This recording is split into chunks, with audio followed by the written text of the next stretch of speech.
To the pretty girl, rock, rock to the pretty girl, rock. Now what's your name? Hey guys, welcome to my channel. I'm Kenna and I'm a Cameroonian YouTuber based in Douala, Cameroon. Guys, I'm looking fat. Why am I looking fat today like that? Cynthia is because Cynthia is slim, so I'm looking fat. If you say that thing for two, but Cynthia is slim. Those two things are good together. She's slim, I feel so fat. Okay, I'm Kenna and I'm a Cameroonian YouTuber based in Douala, Cameroon. As you can see, I'm here today with a guest, and this is my friend. She used to be my colleague. I always tell you guys I worked at STV, so she worked with me at STV before, and right now she lives in China. So she came and I was like, what?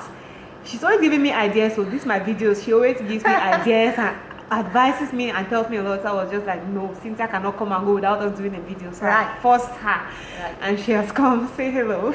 Hi, as you heard, my name is Cynthia and I live in China. Well, just to say something, I'm here for Kenna to teach me real YouTubing. And guys, I've been telling her to start her own channel. She has so much to say. Yes, actually I started, but I forgot how to edit. So you can learn anything on YouTube. Someone shoots for me and I wait ages for them to come and help me to edit. Well, yeah, she's just giving this. I started something on expatriate life in China, how Africans live life in China. So far, I have about 3 to 4 videos on my YouTube channel, but when I go back, I'm gonna go full force into it. Imagine, I don't know. I don't know. This is the first time I'm hearing that. That just shows how unserious she is. Anyway, guys, today we are mothers. She's a mother of 2, and I'm a mother of 2 and a half. Yes. Okay, so today we're going to be talking about transitioning, like from being single to being married, like how it goes, how does it feel, and then we'll be giving you little tips on how to handle it. Before you get married, you might be living alone. In my case, I was living alone. I don't know. I was living with my mom. And my yeah, mom. she was living with family.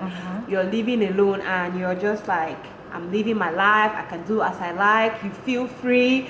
You're just living your life, going out, coming when you like, and all that.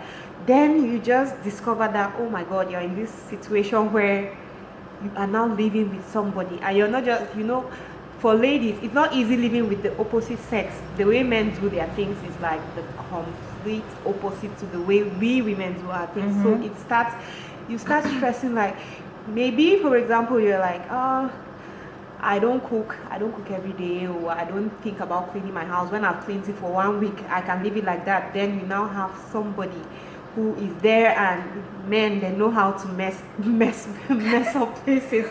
So you have this man now trying to scattering places and just doing things, driving you crazy. So how did you transition, like from leaving from your mom's place to go, because yours was really big, because she left, she just got married and she just moved out of the country.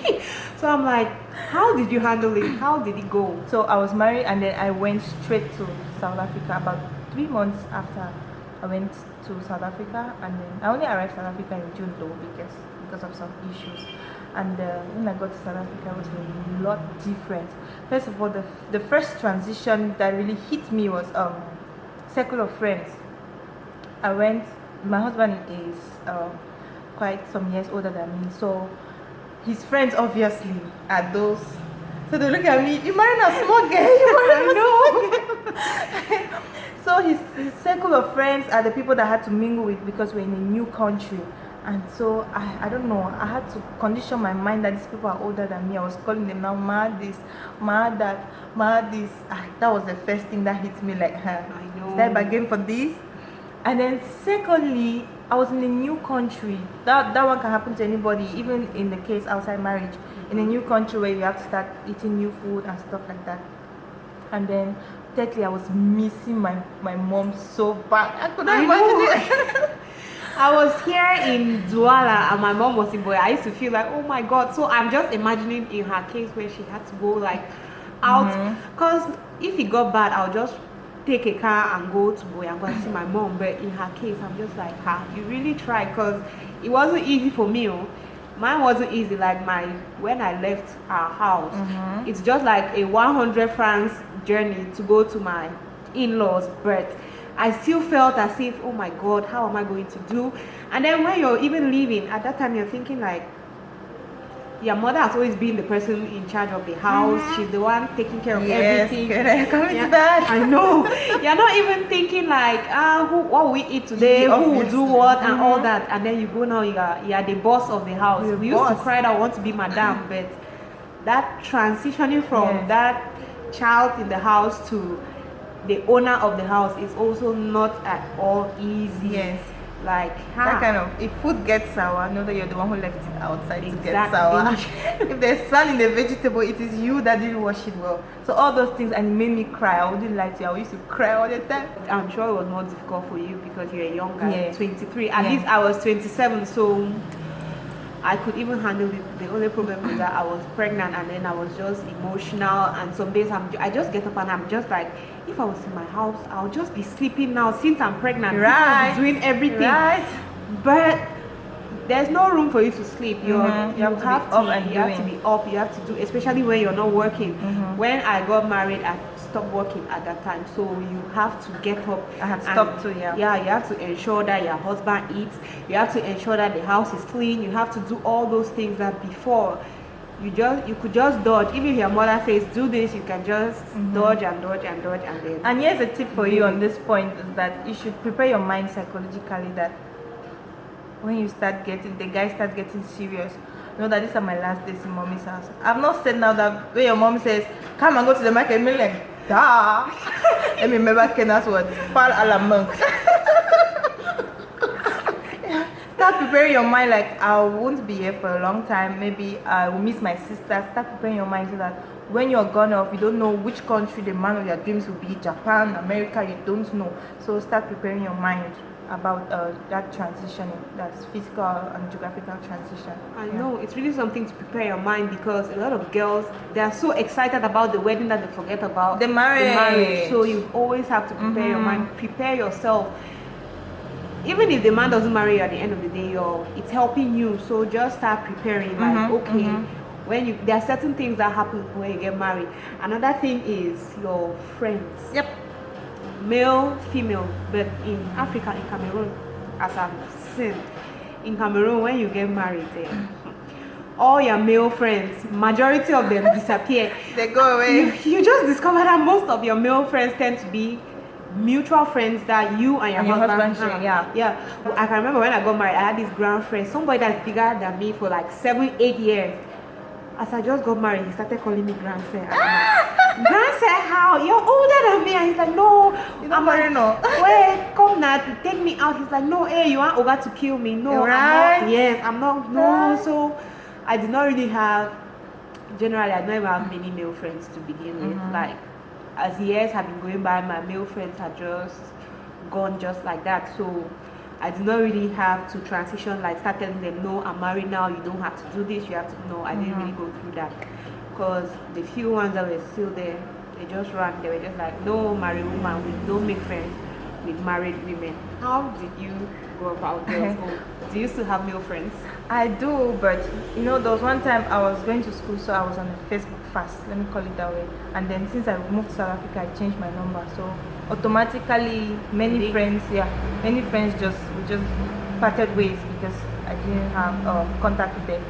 But the few male friends that I had, once in a while they would still just chat up once in a while, but what can you do?